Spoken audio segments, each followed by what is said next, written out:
My name's Kim, I'm a chef. Just recently bought a Canal boat, October last year. Basically I'm chef, stressful life. I thought, if I don't change my life, I'm going to die when I'm 55. It was my birthday the other day, I'm 50. And I just thought, I've got 20 years left, I might as well just chill out, so live on a boat. 40 years old, moved here about 20 years ago, started a university course. Did not want to go back to where I originally came from.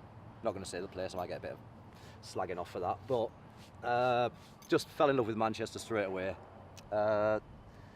Just been doing all different kind of jobs around, living in horrible little rented places that, were not kept up.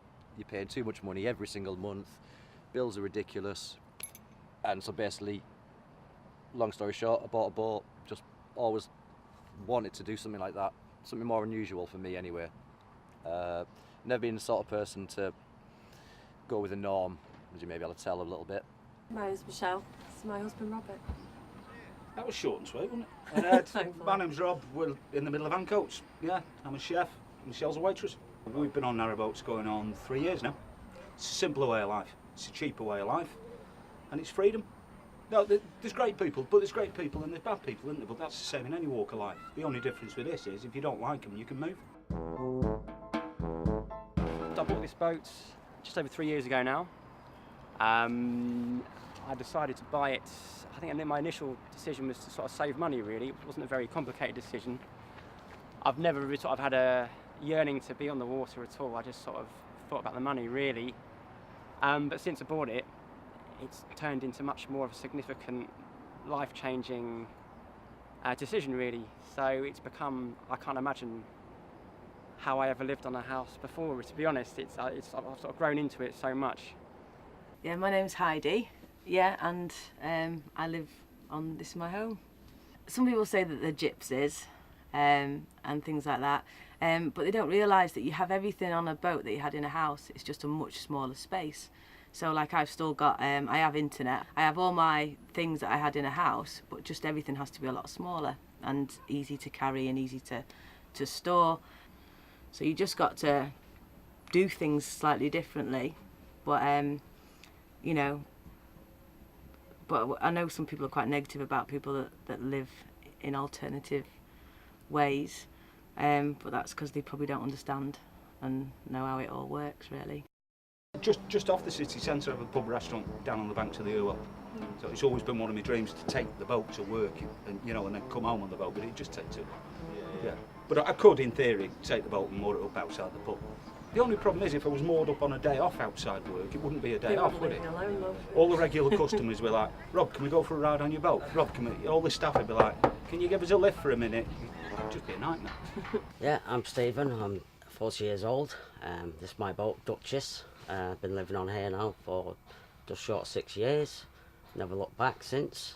It's the best way of life ever. Have some fun times, also have some bad times. I was moored up in Middlewich and I come back to my boat and all my batches have been nicked. And then I got a generator and that was also nicked. So then I decided, that's it, I'm going to have to move.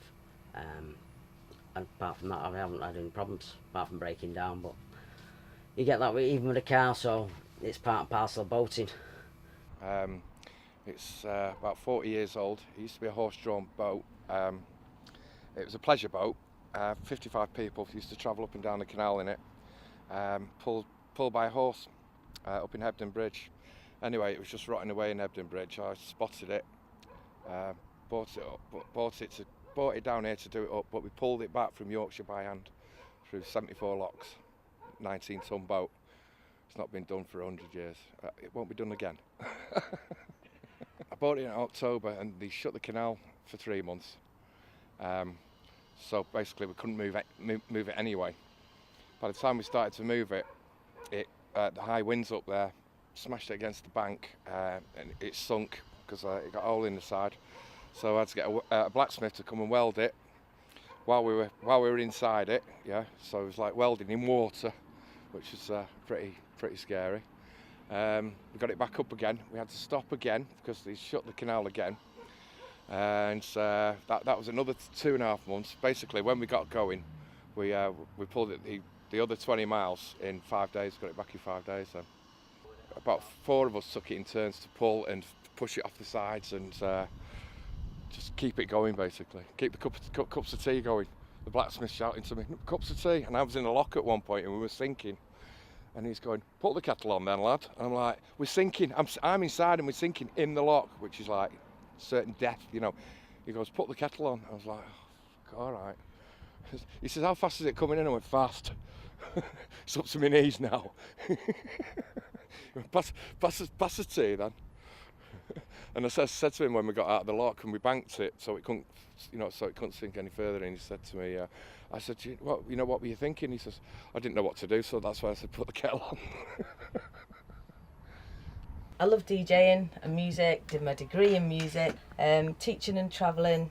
I went and worked and lived in Africa for 3 months. Absolutely loved it. I went on safari. I lived in townships, working with all the kids from the townships. I've travelled to India, I've been to Thailand, I've been to Cambodia, most of Europe, and now I'm doing all the waterways in the UK. I just want to live life now. The thing is with boating, it's very, very sociable as well. So, for example, on my way back to Manchester last week, I saw a boater that I'd sailed with a few times and seen often, and they were, "Heidi, Heidi," and the next minute I pulls in and glass of wine and ended up staying there the night then.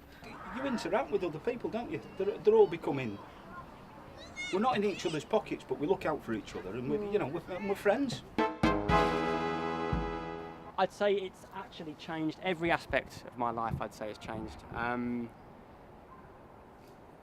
so reluctant to go back to a house now. I don't know what it would take. Even if I had a child or something, I would want to raise the child on the boat just because it makes my life so much better. I think I'd want to pass that on to someone else, to be honest. And also the obvious advantage is that you can move around just so freely. And I was living in London for a couple of years and started to get the feeling that I didn't want to live in the city anymore. And if I'd been in a house, I mean, I might have, sat for a couple of years worrying about wanting to move and stuff. But because I'm on a boat, I could just basically make the decision. And within 2 weeks, I was living right at the other side of the country. So that's always stays with me. It's really comforting to know that I can always move pretty much whenever I want, really. I was part owner in a house with my older brother. Decided to sell up because he was in the Air Force. So while the market was good, we sold up. And I bought a boat, he went out and bought a BMW. It's more relaxed, more peaceful, you meet more people, everybody seems so friendly, and you've just got more freedom, basically. Most difficult thing, if you've not got electric, I'm quite lucky here because I'm plugged into 240s, otherwise you've got to run your engine to charge your batteries up, so it's mainly power consumption you've got to be careful of on a boat, but it's so much cheaper than living in a house. I've got a lot of work to do on it. This half is going to be living accommodation up to here, bedroom, living room, and then this is going to be a commercial kitchen. So I'm going to actually be doing food off the boat because it was a food boat originally. Well, there's no engine in it, so it's going to be horse-drawn. So it's just going to be festivals and things like that for the first year. And once it's up and running properly, I'll be able to travel a bit further because I'll be able to have the horse more then.